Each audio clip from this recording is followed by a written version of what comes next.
Merhabalar, kanalıma ve mutfağıma hoş geldiniz. Bugün sizlere çok pratik bir mantı tarifini paylaşmak istiyorum. Rulo mantı tarifi. Artık mantı kapatmayla uğraşmak yok. Çok pratik hazırlayacağınız nefis bir mantı oluyor. Mutlaka denemelisiniz. Yeni tariflerimden haberdar olabilmek için kanalıma abone olup zili tıklayıp bildirimleri açmayı unutmayınız. Hamuru için yoğurma kabına 4,5 su bardağı un, 2 tane yumurta, 1 tatlı kaşığı tuz,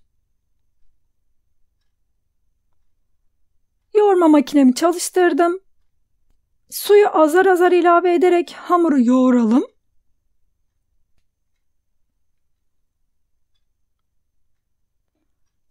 Bir su bardağı artı çeyrek su bardağı su kullandım.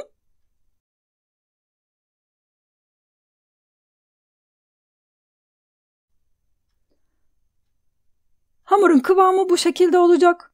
Kulak memesinden biraz daha sert bir hamur hazırlayalım. Hamuru tekrar şöyle bir elimle toparladım.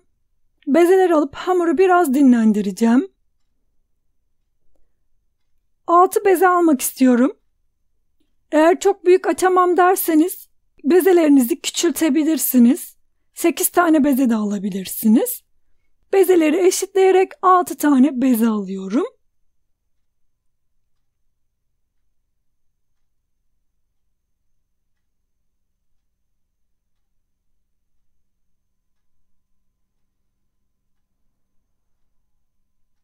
Bir tepsiye biraz un serptim. Hazırladığım bezeleri de tepsiye aldım. Bir tane temiz bir örtü. Hafif nemlendirdim. Suyunu sıktım. Hamurların üzerine örttüm. Bezeleri 20 dakika dinlendirelim. İçi için 400 gram kıyma, 1 tane rendelenmiş kuru soğan, 1 çay kaşığı toz kırmızı biber, 1 çay kaşığı karabiber ve tuz ekledim. İyice yoğurup karıştırdım. Kıymalı harcımız hazır. Bezeler 20 dakika dinlendi. Şimdi açmaya başlıyorum. Bir tane bezeyi aldım. Unla birlikte açıyorum. Çok fazla un kullanmayın.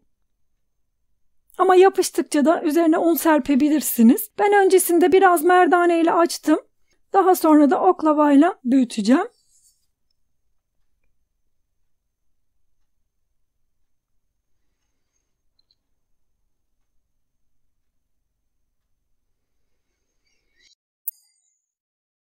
Mantıları hazırlayıp derin dondurucuya atıyorum ben. Daha sonra istediğim zaman çıkarıp pişiriyorum. Bir tepsi içerisinde derin dondurucuya atıp iyice sertleşene kadar bekletiyorum. Daha sonra çıkartıp buzdolabı poşetlerine doldurup tekrar derin dondurucuya atıyorum. Videonun sonunda sizlere dondurulmuş mantılarımı da göstereceğim.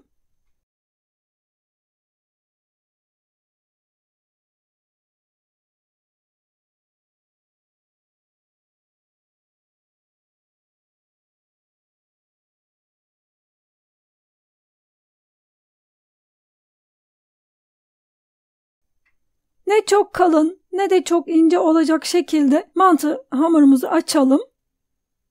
Bu kalınlıkta açtım. Mümkün olduğunca inceye yakın açın. Böyle kenar kısımlarını da merdane ile biraz daha incelttim. Merdanenin genişliğinde kesiyorum. Ölçü olarak merdaneyi kullanıyorum. Kullandığım merdane çok kalın bir merdane değil. Sizlere daha iyi gösterebilmek için bakın diğer taraftan da kesiyorum. Bu şekilde keselim.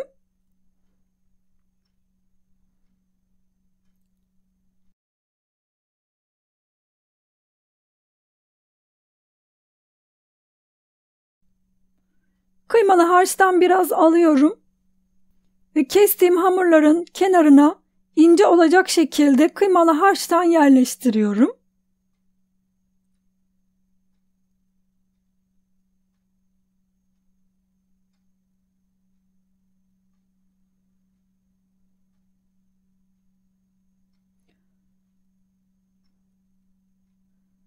Mantı kapatmayla uğraşmadan çok kolay bir şekilde mantı lezzetinde nefis mantılar hazırlayabilirsiniz. Gerçekten hazırlaması çok kolay bir mantı.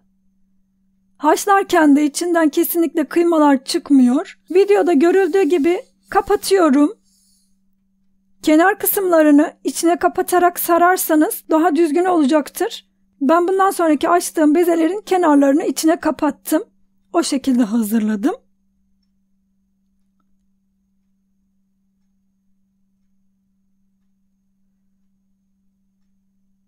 Mantıları kapatıp hazırlıyorum.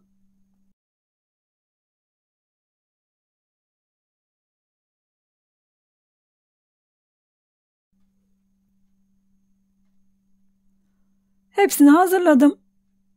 5 taneyi aynı anda keseceğim. Biraz un serptim üzerine ve ruletle küçük küçük olacak şekilde keselim. İstediğiniz küçüklükte kesebilirsiniz.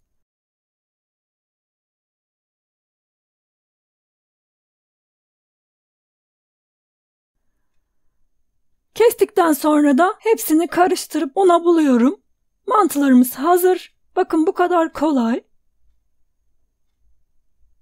Bir tepsiye biraz un serptim. Hazırladığım mantıları da üzerine alıyorum. Ve mümkün olduğunca hazırladığımız mantıları üst üste almayalım. Tekrar ben bezeleri açmaya devam ediyorum.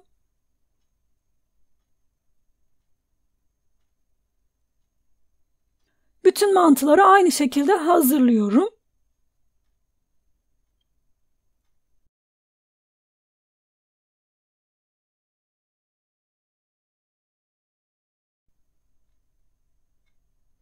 Burada 3 tane beze var. 3 tane bezeyi hazırladım ve tepsiye aldım. Dediğim gibi çok fazla üst üste almayın, bekledikçe yapışacaktır. Veya buzdolabında bekletin, sıcak ortamda beklemesin. Olduğu yer serin olsun ki kendini hamur salıp birbirine yapışmasınlar. Mantılarımız çok güzel bir şekilde hazır bakın. Dondurucuya girebilecek bir tepsinin içerisine alıyorum. Dondurucuya atıyorum. Dondurucuda donduktan sonra iyice sertleştikten sonra çıkartıp buzdolabı poşetlerine koyup uzun süre derin dondurucuda saklıyorum. Videonun sonunda da sizlere dondurulmuş halini göstereceğim. Şimdi mantılarımızı pişirmeye geçelim. Mantı için tencereye su doldurdum. Böyle geniş bir tencere kullanıyorum. Suya tuz attım. Kaynamaya başladıktan sonra mantıları içine atıyorum. Ben hepsini pişirmiyorum. Şu anda 2 kişilik suyun içine attım. Yaklaşık 15 dakika pişirin. 15 dakika pişti. Bakın kıymalar içinde hiçbir şekilde çıkmamış. Sizler de görüyorsunuz. 15 dakika kaynadı. Suyun içerisinden bir kevgirle çıkarıp alıyorum mantıları.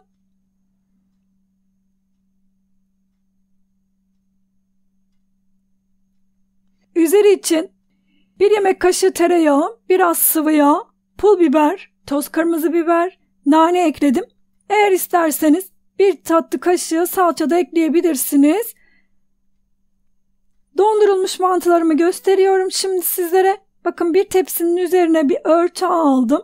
Mantıları da tepsinin üzerine yaydım ve dondurucuya attım bu şekilde. İyice sertleşti ve dondu mantılar. Donan mantıları da buzdolabı poşetine dolduruyorum. Ve daha sonra da dondurucuya kaldırıyorum.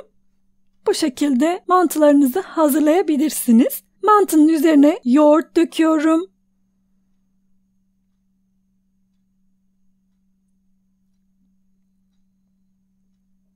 Onun da üzerine hazırladığımız tereyağlı karışımdan gezdirelim. Nefis, pratik mantı tarifimiz hazır. Deneyeceklere şimdiden kolay gelsin. Herkese afiyet olsun. İzlediğiniz için teşekkürler. Bir sonraki tarifimde görüşmek üzere. Hoşça kalın.